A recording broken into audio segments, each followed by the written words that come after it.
Why is it that sometimes one gets a feeling of not wanting to meditate at all? It goes on for days. What should one do? Meditate anyway, or just let go and do something else, like read a book or listen to some Dhamma talks? Once you come back to the meditation, then it takes a while, even months, before deep samadhi sets in. Why? Thank you. Like sometimes it's because you've had given your mind a hard time before. That's why you don't want to meditate. You've been bruised. Why is it that, look, there's this guy, he was taking me to a retreat, to teach a retreat, and it was in this retreat centre in Sydney. And as he was driving, I was going to teach the retreat, he kept on saying, I don't really want to come to this retreat, but I'm a board member of this place, I have to come. And then said, what's wrong with the place? He said, you have to sit for hours and it's really painful and get really bored out of my skull. And he said he called the meditation hall, he gave the nickname the torture chamber. And so every time he came to meditate, he was going into the torture chamber. And it's because that sometimes he didn't have any happiness or joy in meditation. It was just too painful.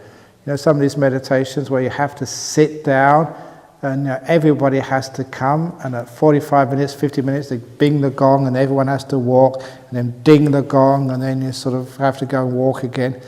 And some of those meditations, what it does to you is the mind doesn't want to meditate anymore. It's like going to the torture chamber, like going to the dentist. You only go if you really have to. So you can see just why the mind doesn't like meditating. If you force it like that, and the mind associates meditation with going to the torture chamber. So I told this guy, right, for this retreat, look at the meditation hall as the entertainment centre, not the torture centre. And I give lots of jokes and give lots of happiness. And when you look at meditation as being something happy, it's something you want to do, not something you have to do. So the trick is motivating yourself through joyful, happy, peaceful meditation to want to meditate.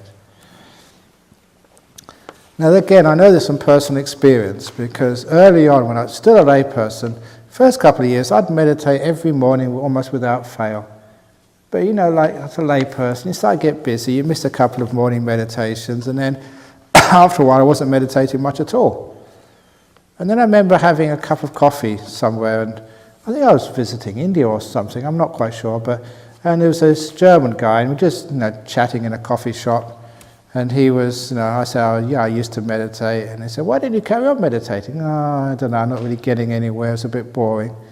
And he gave me this piece of advice, which really sort of changed me and got me going again to really enjoy the meditation. He said at the end of every meditation, you should pause and ask yourself how you feel. He said, you'll find that even those things you think as bad meditations, you've made a lot of progress. You feel so much more peaceful and happy after every meditation. And that was a brilliant piece of advice, because the reason I wasn't meditating, because I didn't think it was working, it wasn't getting anywhere, it was a waste of time.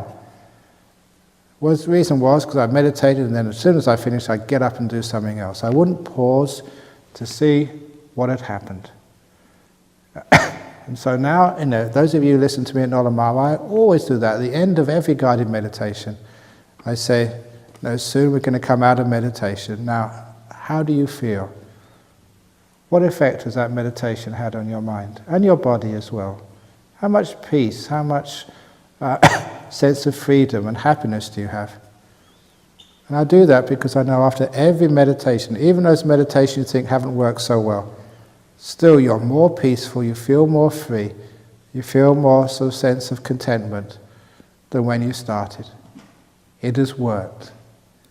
And so if you reflect on that after every meditation, you realize the value of meditation. You experience it's working. And because of that, you like meditating. You want to meditate. You see the benefit of meditating. And that means that you don't have to, I don't feel like meditating. You want to meditate.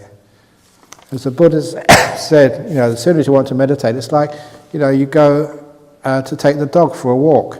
As soon as you get up and, get hold of the lead, the dog starts to wag its tail, it realizes it's going for a walk. You don't have to force the dog to go for a walk. It loves going for a walk. It has so much fun going for a walk.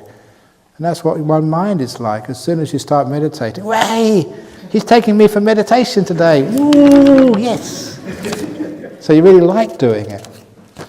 So when you get the joy and see the benefit of meditation, you really see the benefit, of course then you want to do it, and it's easy to do.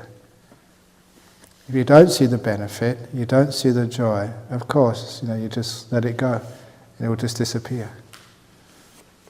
So especially when the meditation gets really joyful, and you really feel this is wonderful, of course you love doing it. It's better than watching the TV. Just watching your mind, being peaceful, being happy. What more can you want in life? Ajahn Brahm.